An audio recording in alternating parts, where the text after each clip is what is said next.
سکتی ہے؟ مثال کے طور پہ صبح جانا فلائٹ سے اور شام میں واپس آ جانا۔ عورت کے لیے تنہا سفر کرنا یہ حرام ہے، اور جو مسافت بنائی گئی ہے وہ مسافت کے اعتبار سے، یعنی احادیث پہ ہم نظر ڈالتے ہیں تو ہمیں معلوم ہوتا ہے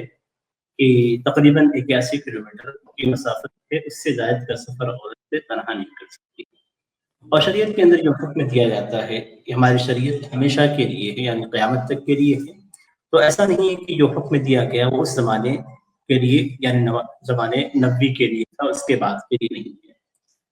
تو نبی اکرم صلی اللہ علیہ وسلم کا فرمان ہے کہ ایک دن و رات کی مسافت عورت کے لیے حلال نہیں ہے کہ ایک دن و رات کی مسافت بغیر محرم کے طے کرے، تو حدیث کے اندر صراحت کے ساتھ منع کیا گیا ہے۔ تو یہاں پہ جو سفر کی بات کہی گئی ہے کہ صبح فلائٹ سے جانا اور شام میں آنا، یہ جائز نہیں ہے،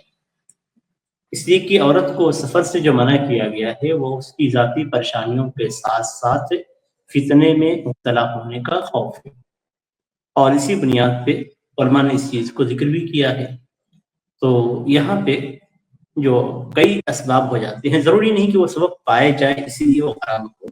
وہ سبب ہونے کی امید ہوتی ہے تو حرام ہوتا ہے۔ اور فلائٹ سے جانا اور آنا ایسا نہیں ہے کہ وہاں پہ فتنے کا خوف نہیں ہوتا، اس لیے کہ فلائٹ میں جب بیٹھتے ہیں تو ساتھ میں آپ کے بازو والی سیٹ ضروری نہیں کوئی لیڈی بیٹھے، وہاں پہ جینٹس بیٹھ سکتے ہیں، اور سارے فتنے کا خوف جو عام حالات میں ہوتا ہے تنہائی میں وہ بھی ہو سکتا ہے، اور وہ ساری چیزیں مہیا ہو سکتی ہیں۔ تو آج کے دور میں اگر آپ سوچیں گے کہ بڑے ہی آسانی سے جانا اور آنا ہوتا ہے اور دن بھر کی بات ہے، تو ایسا نہیں ہوتا،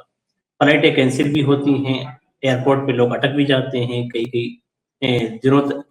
کئی گھنٹوں تک وہاں پہ رکنا پڑتا ہے، تو یہ ساری چیزیں پریشانیاں ہوتی ہیں جو ہم اور آپ اچھی طریقے سے جانتے ہیں۔ اسی لیے شریعت کا جو حکم ہے وہ بہت ہی بہتر حکم ہے اور بہت ہی اچھا حکم ہے، اور اس طریقے سے سفر کرنا یعنی 81 کلومیٹر سے زیادہ کی مسافت کا سفر کرنا عورت کے لیے شریعت کی روح سے جائز ہے۔